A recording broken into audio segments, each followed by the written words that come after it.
Fear is omnipresent. We face some sorts of fearful situations in our lives. In fact, it is one of the most common human emotions that we experience in our daily lives. In spite of that, phobia, which is derived from a Greek term called phobos and which exactly means fear, is considered as one of the most prevalent psychological disorders among human beings. Or being more specific, anxiety disorder. It's a form of anxiety disorder. And to give you some stats, it is believed that approximately 10% of the world population is suffering from one or other form of phobias.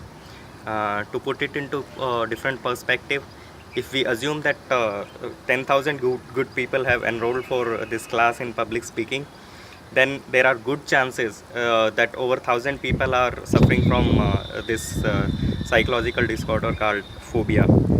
And that is why I decided to give a talk on phobia. And in this talk, we are going to look at what is phobia, what exactly is phobia, what are the probable causes of phobia, what is the psychological mechanism behind phobia, and what are the possible treatments. So to begin with, the phobia in clinical psychology terms, phobia is defined as persistent, irrational fear towards specific objects or situations. To further elaborate on that, it can be considered as an exaggerated fear response to a so-called benign stimulus. And phobia can broadly be classified into two categories: specific phobia and social phobia. And the names are self explanatory. Specific phobia is a phobia towards specific objects or animals, while a social phobia is, in general, phobia towards social situations. Uh, what causes phobia? The common causes for phobia may be past experiences, our perceptions in general, or some other sorts of phobia may be like a fear of failure. So we'll have a look at this classification of phobia with the help of the causes what we have defined. To start with the specific phobia, we'll take an example of an experience wherein a person who had a dog biting him, and it's certainly not a pleasurable experience for that person, and his mind associates all those painful experiences with this dog. So what happens is, the person, next time he encounters another dog, even though it's benign, he associates all those painful experiences with this dog, and he generates phobia towards dogs. And to give an example of perception, we don't have to actually feel it in our life. Maybe somebody is watching a movie called Jaws, and he sees this shark doing horrific things in the ocean, and so, watching this, he associates an ocean with this horrific scenes of shark, and he generates phobia towards ocean. To give an example of a social phobia, the most common prevalent phobia is phobia of fear of public speaking. And the possible reasons behind it could be a fear of failure or fear of putting oneself in embarrassing situation in a public place. Uh, so we have talked about the causes of phobia, but what is the actual psychological mechanism behind phobia? So when we start explaining, it starts with a portion of mind called amygdala.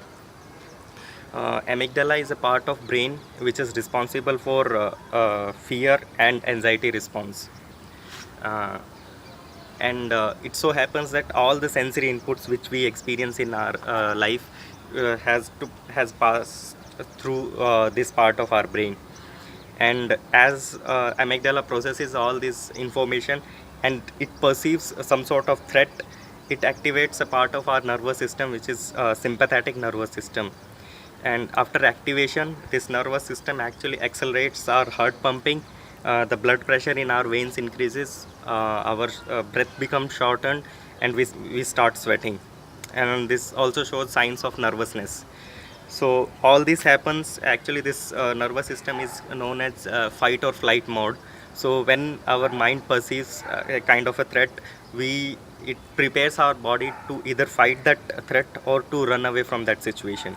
So actually this is for the good of ourselves, but when it is combined with another psychological phenomena called classical conditioning, which is when our brain or our brain learns to associate some sort of stimulus with some particular kind of experience or behavior.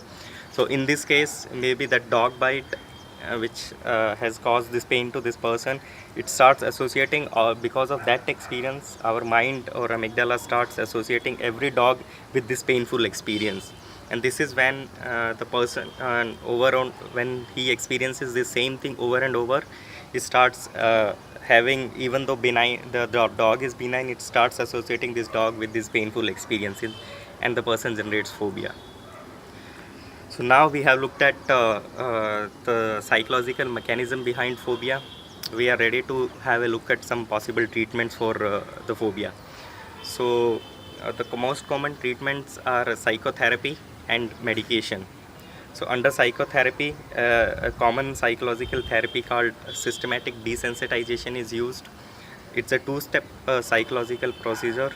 In first step, the person is trained to relax his mind using different psychological therapeutic techniques, and in the second step, the person is exposed to gradually exposed to a varying degree of this stimulus which is having phobia against, and parallelly he is asked to recall those relaxation techniques. And in the case of, as anxiety starts developing, he is trained to relax in those situations, and gradually this intensity of stimulus is increased, and till and over periodic exposure to this stimulus, the person starts associating this stimulus with the new behavior called relaxation, and that's how he is able to overcome these phobias. So it's not easy every time. When the intensity of this phobia is very high, the person may not be able to start doing these therapies right away, and that is when the medication comes into help.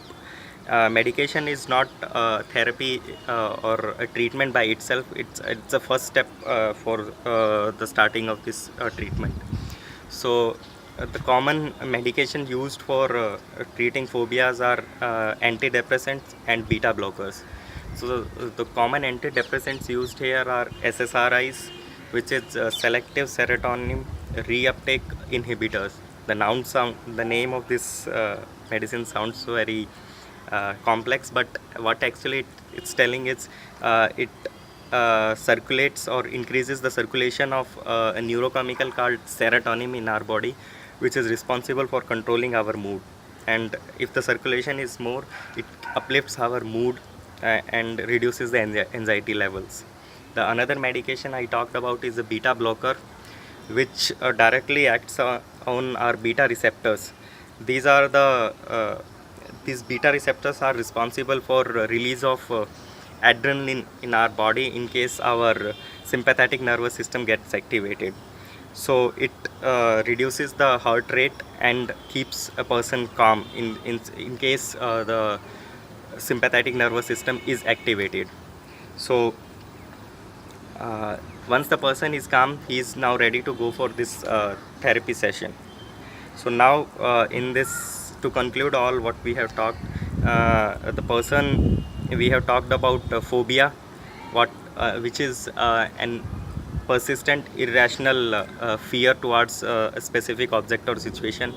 We have talked about the psychological mechanism behind it, in which we have talked about amygdala, the sympathetic nervous system, and classical conditioning.